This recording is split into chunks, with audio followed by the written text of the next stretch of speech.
اللہ کا ذکر۔ ذکر کے معنی ہیں یاد کے ہیں۔ اللہ کے ذکر کا مطلب ہے اللہ کی یاد۔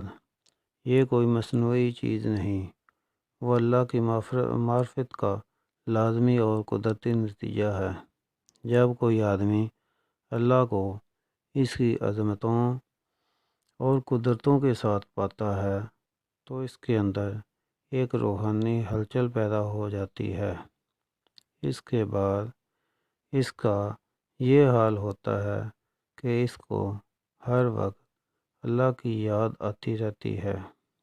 یہ یاد کبھی دل کے اندر تڑپ بن کر ظاہر ہوتی ہے اور کبھی زبان سے حمد و شکر اور خشیت کے الفاظ کی صورت میں بے ساختہ نکل پڑتی ہے۔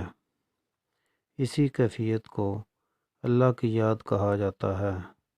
کبھی ایسا ہوتا ہے کہ آدمی اتھاہ خلا میں ستاروں اور کہکشاؤں کی حرکت پر غور کرتا ہے اور پکار اٹھتا ہے، وہ خدا بھی کیسا عظیم خدا ہوگا جو اتنے بڑے کارخانے کو اتنی صحت کے ساتھ متحرک کیے ہوئے ہے۔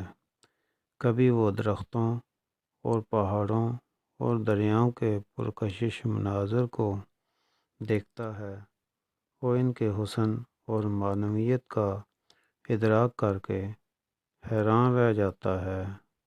آدمی کو اس کے گرد و پیش کی چیزیں اس کو بار بار اللہ کی طرف متوجہ کرتی ہیں، اس کے اندر اللہ کی یاد کو جگاتی رہتی ہیں۔ اسی طرح کبھی ایسا ہوتا ہے کہ آدمی کبھی اپنی حرکت پر غور کرتا ہے تو اس کو اپنی غلطیوں اور کوتاہیوں کا احساس ہوتا ہے۔ وہ بے تابانہ اپنے رب سے معافی مانگنے لگتا ہے۔ وہ اللہ سے کہتا ہے کہ وہ اس کو آخرت کے عذاب سے بچائے۔ وہ اس دن اپنی رحمتوں کے سائے میں داخل کرے جبکہ اللہ کی رحمت کے سوا کوئی دوسرا سایہ نہ ہوگا جہاں آدمی پناہ لے سکے۔ کبھی آدمی اپنے عجز اور بیچارگی کو دریافت کرتا ہے اور بے اختیار پکار اٹھتا ہے کہ خدایا تو قادر مطلق ہے، تو اپنے قدرت سے میرے عجز کی تلافی فرما۔